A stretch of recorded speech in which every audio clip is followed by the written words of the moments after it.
Bismillahirrahmanirrahim. Assalamualaikum warahmatullahi wabarakatuh.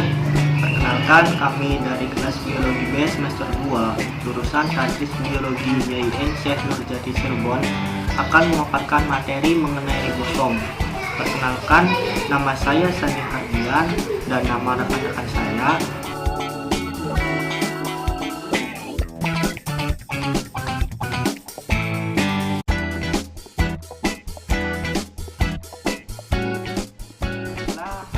saya akan menjelaskan mengenai tentang pengertian ribosom dan juga sejarah ribosom. Ribosom adalah organel sel yang terdiri dari protein dan asam ribonukleat atau RNA. Nah, organel ini sangat penting dalam sintesis protein. Istilah ribosom berasal dari kata ribo yang berarti asam ribonukleat dan soma yang berarti badan. Istilah tersebut mengambil kata dari bahasa Yunani yang mulai dipergunakan sejak tahun 1958 oleh ilmuwan bernama Richard B. Robert. Organel sel ini memiliki ukuran yang sangat kecil dengan diameter hanya 20 nanometer dan dapat ditemukan pada sitoplasma sel prokariotik dan sel eukariotik. Ribosom pertama kali ditemukan pada pertengahan tahun 1950 menggunakan mikroskop elektron. Ditemukan oleh peneliti asal Romania, yakni George Emil Palade. Ribosom merupakan butiran kecil nukleoprotein yang tersebar dalam sitoplasma. Bahan penyusun ribosom adalah protein dan RNA ribosomal atau RNA-R.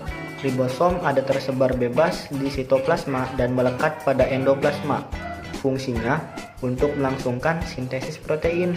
Ribosom yang terletak di sitoplasma berguna untuk review mensintesis protein yang berfungsi di dalam sitoplasma.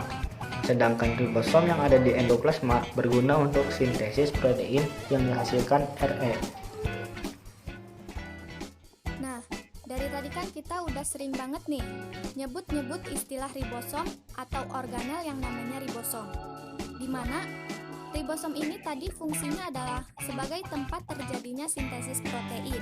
Sekarang kalau kita pengen lihat lebih jelas lagi ribosom itu bentuknya kayak apa, kita bisa lihat gambar di bawah ini.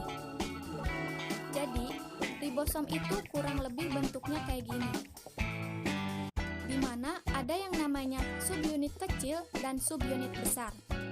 Mereka ini nantinya akan membentuk struktur yang seperti gambar di sebelah kanan itu. Yang ini. Nah, di sini nanti sintesis protein akan terjadi atau protein akan dibentuk. Nah, apa aja sih kategori ribosom? Ribosom terbagi menjadi dua kategori, yakni subunit kecil dan subunit besar. Berikut penjelasannya. Yang pertama, subunit kecil. Pada subunit kecil tersusun dari satu rRNA dengan 21 protein dalam prokariota pada bakteri dan satu rRNA dengan 30 protein dalam eukariota pada mamalia. Yang kedua, subunit besar. Sementara untuk subunit besar ini tersusun oleh 2 rRNA dengan 31 protein pada prokariota. Dan untuk eukariota adalah 3 rRNA dengan sekitar 49 protein. Nah, ribosom kan terletak pada sel prokariotik dan sel eukariotik. Pada ribosom prokariotik, organel ini berada bebas di bagian sitoplasma dengan ukuran 50 dan 30. Memiliki ukuran panjang sekitar 29 x 21 mikrometer dengan massa 2.520.000 Dalton.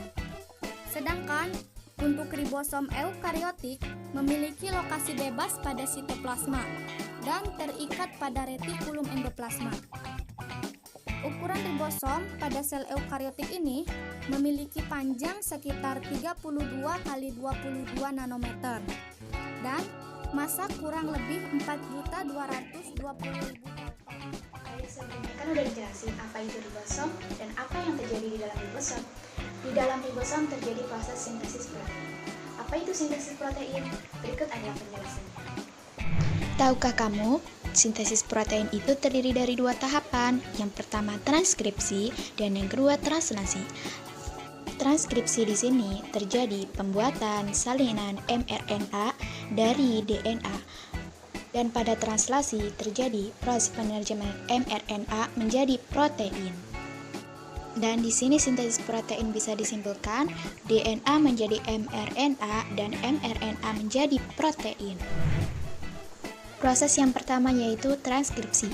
Transkripsi terjadi di dalam nukleus. Pada transkripsi terjadi 3 tahapan, yaitu inisiasi, elongasi, dan terminasi. Saat terjadinya proses transkripsi, DNA yang terdapat di dalam nukleus akan dihampiri oleh RNA polimerase. Proses inisiasi akan terjadi ketika RNA polimerase melekat pada daerah promotor gen, kemudian membentuk mRNA melalui cetakan DNA template.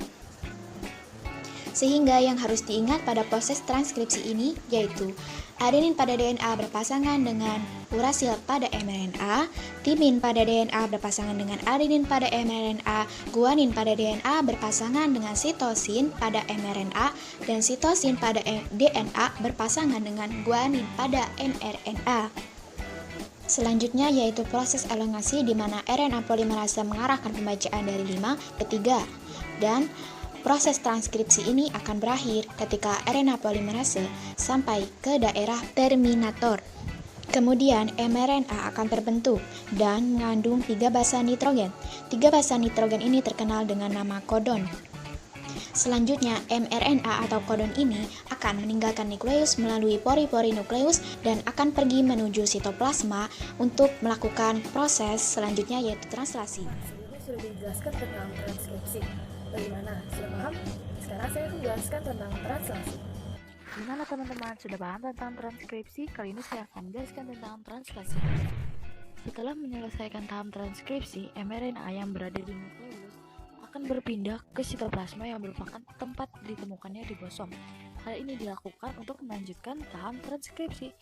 mRNA yang berperan sebagai cetakan untuk pembuatan protein. Sebagaimana kita ketahui bahwa mRNA mengandung urutan 3 jenis basa nitrogen yang disebut dengan kodon. Sehingga poin yang harus diingat dalam translasi merupakan proses penerjemahan mRNA menjadi protein. Hal yang harus diingat dalam translasi adalah pairing rules atau aturan memasangkan basa nitrogen.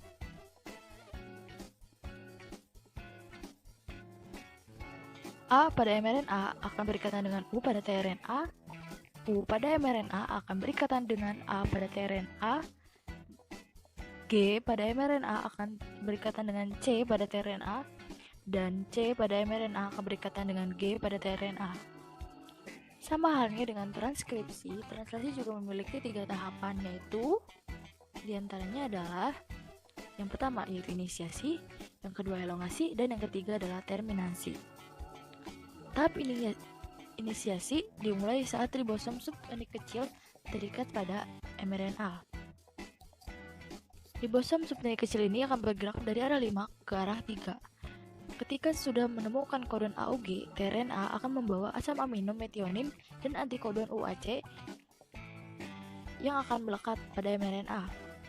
Kemudian, setelah tRNA terikat pada mRNA, maka ribosom subunit besar akan datang dan terikat juga bersama ribosom subunit kecil untuk melengkapi proses inisiasi. Ribosom subunit kecil memiliki 3 daerah, yaitu daerah A atau acceptor site, daerah P peptide site, dan daerah E yaitu exit site.